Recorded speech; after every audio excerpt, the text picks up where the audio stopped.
Quand tu vois une femme et puis tu gardes son image dans ta tête et tu vas te masturber, même si tu ne l'as pas fait physiquement avec elle, dans ton esprit tu l'as fait réellement et Dieu le considère comme un adultère, comme un péché.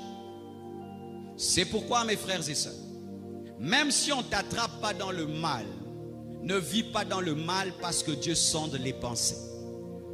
Et chaque fois que tu te touches dans le mal, sache que tu pèches parce que ton corps, ta peau est à toi mêlée d'abord à Dieu et tu ne te donneras aucun plaisir si ce n'est dans la parole de Dieu. Alors regardez, cette décision draconienne que Dieu demande, couper la main droite, c'est dire quoi? Il faut un sacrifice, une décision profonde pour abandonner certains péchés. Et parmi ces péchés-là, c'est la masturbation.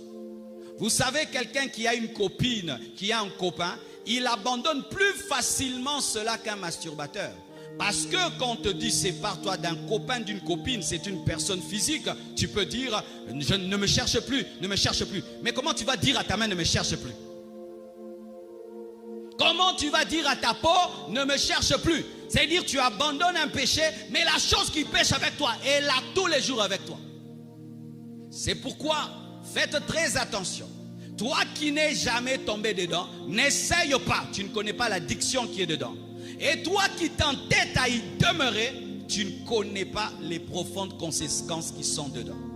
Frères, sœurs, c'est pourquoi la Bible dit de couper. C'est-à-dire tu dois accepter la discipline de l'esprit.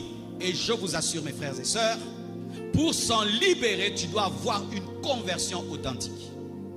Si tu as une conversion superficielle où on vient à l'église, on danse, tu seras toujours dedans. Toujours dedans.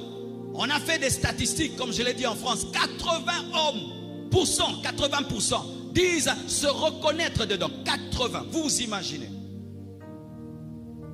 Alors mes frères et sœurs, toutes les forteresses dans vos pensées qui vous y encouragent, vous disant non, Dieu comprend, ce n'est pas grave, tu l'as fait seul.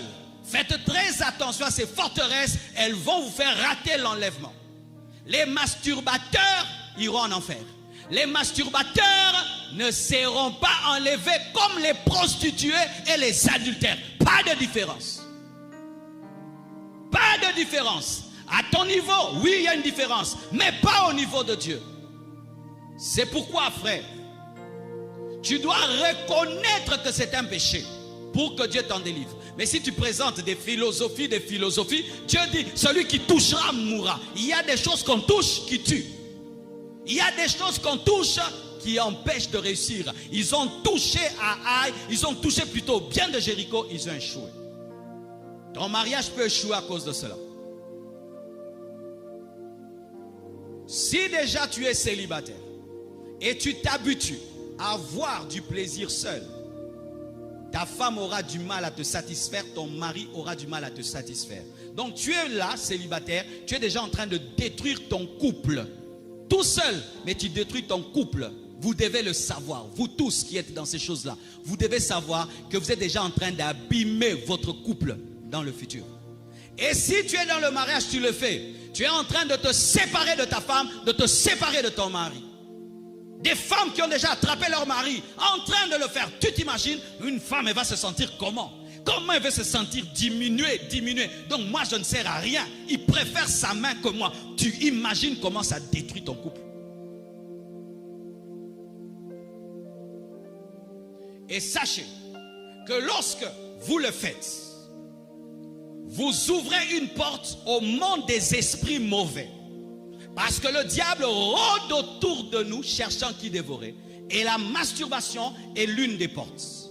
Et quand tu te masturbes, voici ce que tu ne sais pas, c'est que tu libères ta force. Et les puissances des ténèbres la recueillent. C'est pourquoi quand tu te masturbes, imagine un démon autour de toi. Avec un gobelet. Ou avec un panier d'offrandes. C'est une offrande que tu donnes au diable. C'est une offrande que tu donnes à Satan. C'est une offrande que tu donnes à l'esprit de femme de nuit et de mari de nuit.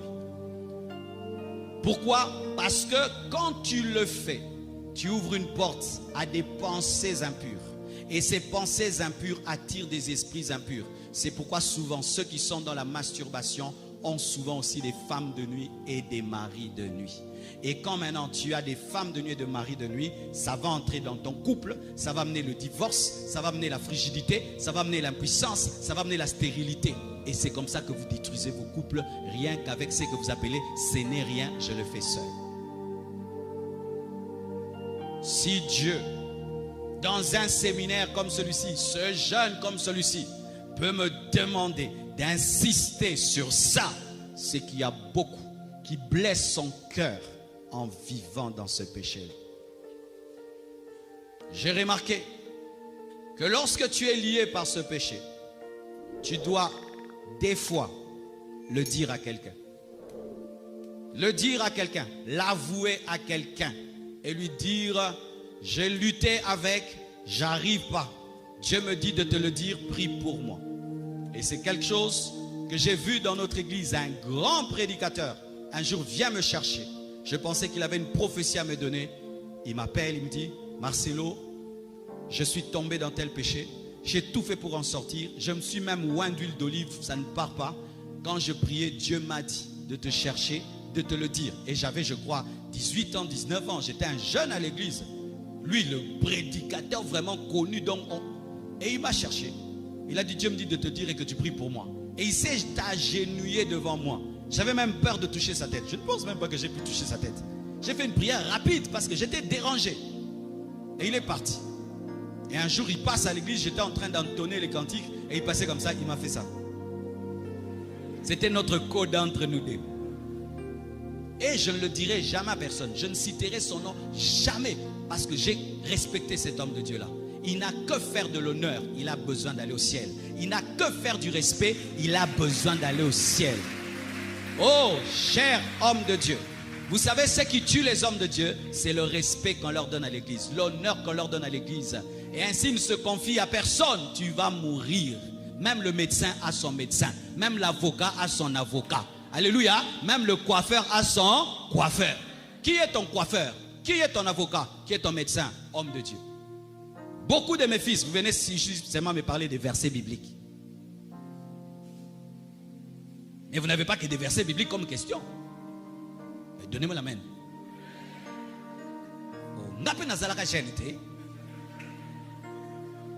Vous venez seulement, pasteur, alors j'ai vu le ciel ouvert. Mais il y a d'autres choses qui s'ouvrent, tu n'en parles pas. Ah oui. Et sachez que moi, je ne suis pas le pasteur des parfaits. Hein.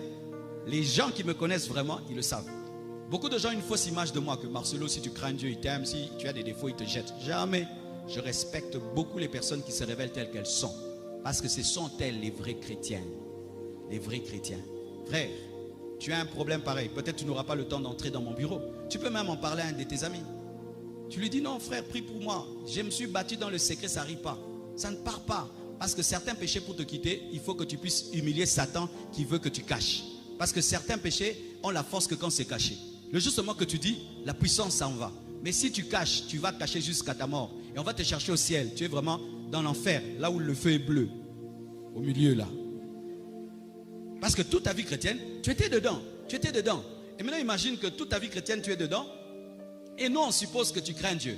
Alors imagine, samedi, tu es tombé dedans.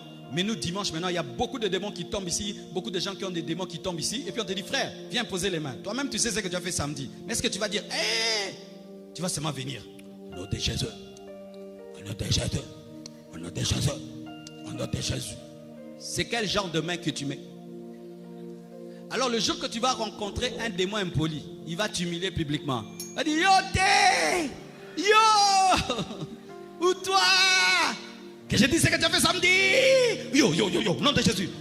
Tais-toi démon, comme Jésus dit, tais-toi démon. Jésus n'a pas dit tais-toi démon pour cacher des choses. Hein?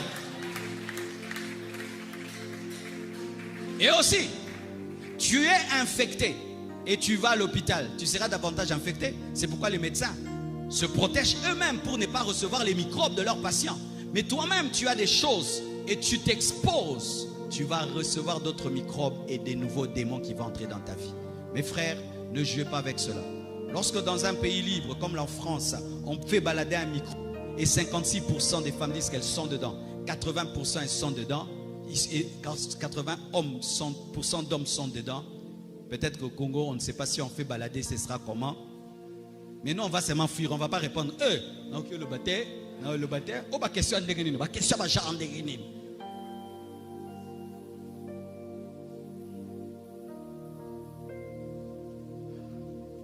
C'est pourquoi aujourd'hui, nous allons prier contre les femmes de nuit et les maris de nuit qui ont profité de ce péché. On va aussi prier contre cette force, cette puissance qui te cherche. Mais si pendant que je prêche, le Seigneur t'a convaincu que tu dois en parler à quelqu'un, fais-le, parle.